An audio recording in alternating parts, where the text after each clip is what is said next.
England trying to win it back with Jordan Henderson have been able to do exactly that. 30 seconds of the 90 minutes to go. Phil Foden. Here's Eza!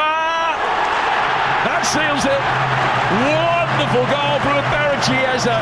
Hit the bar moments earlier, but this time as Foden plays him in, he opened up the body and passed it into the top right-hand corner. Another incoming win to 0 for England, whose 100% record in this qualification group is now assured. England 2, Serbia 0. I've got to say, we've had two finishes tonight from Eza and Saka that looked easy to do. Make no mistake, they've been absolutely brilliant finishes, and he just run onto it. Good play there. Since the substitutions, we've looked as though we've got more players forward. The game's been stretched slightly, and Foden it was leading the charge there, laid it to Eza. Great weight on the ball. It enabled Eza just to come onto it, nice and relaxed, and fade it into the far corner. Berichi Eza scores in a second successive international. Serbia complaining about something in the build-up to that.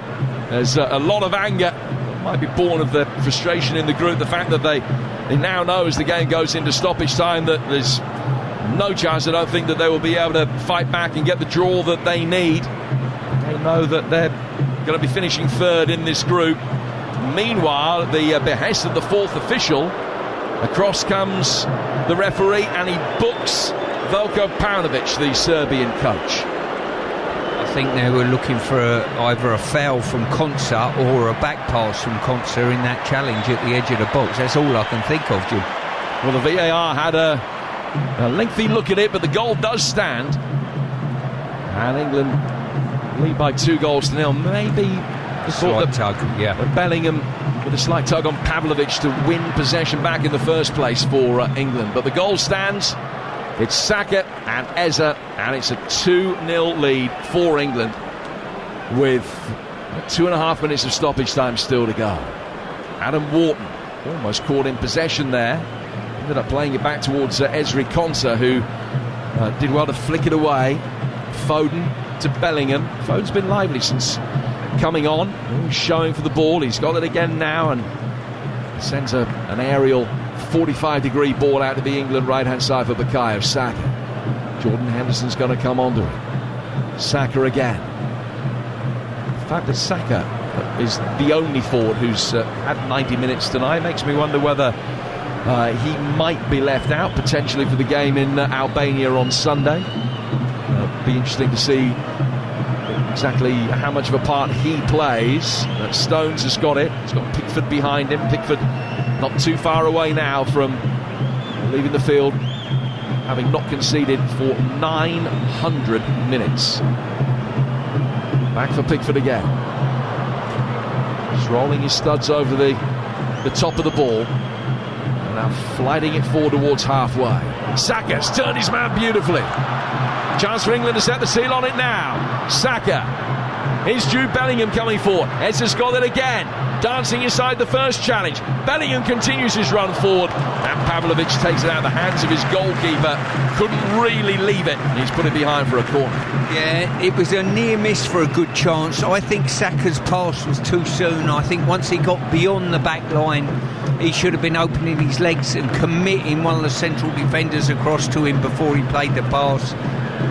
But once again, where Thomas Tuchel will be delighted, you know, things were a touch stagnant. He's made a substitution of 4 players, and those 4 players have come on and improved the opportunities in and around the Serbian goal.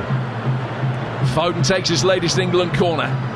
It's headed away from inside the penalty area, and there's been a push in there by Jordan Henderson. And a free kick to the Serbs. France have qualified. They've beaten Ukraine 4-0, so they are through.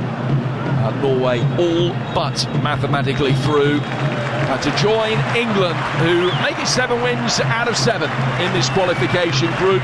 They've scored 20 goals in the process. 2 tonight. Not the 5-star, 5-goal performance that we saw in Belgrade against Serbia, but a very solid return to home soil. Goals from Saka and Eza, 1 in each half, getting the job done. England will play better but there was never really too much danger the other way. Another step forward. England beating Serbia by 2-0. 10 competitive international victories in a row, something they've only ever managed once before in their history. Got to be a positive, hasn't it? Goals, clean sheets, wins, and actually not just goals, brilliant goals from England tonight. And they never really looked in danger. I guess Serbia had a couple of moments going forward. It wasn't totally straightforward, but England didn't look like they were ever going to lose the game, and there was no real threat in terms of conceding a goal. It's kick-off on TalkSport with Ladbrokes 18+. BeGambleAware.org. We're live at Wembley after England have beaten Serbia 2-0. Jamie O'Hara, Jason Cundy on the sports bar when we're done at Wembley taking your calls. That's in around about 20 minutes. They'll be asking you if tonight has proved that Phil Foden has no place in Tuchel's final starting 11 as an attacker, and whether Nico O'Reilly's played his way ahead of Miles Lewis-Skelly in the pecking order. There may be other things you want to talk about with the guys. 03717 22 3344. Alan Brazil and former England striker Gabby Agbonlahor on breakfast tomorrow morning on TalkSport from 6 a.m. We'll get reaction from the England camp between now and the end of this show, or that reaction will be on the sports bar from Thomas Tuchel and some of the players as well. But interesting point, Stuart Pearce, that you made a moment ago about the subs coming on, because England were comfortable. They're 1-0 up, and 1-0's a dangerous scoreline, as we know in football, but it had gone a little bit flat, a little bit stale. He made some really good subs, changed things around. We saw Foden up front, we saw Bellingham advanced as well. Eza on the left I thought was terrific, and those three in advanced positions I thought were really entertaining when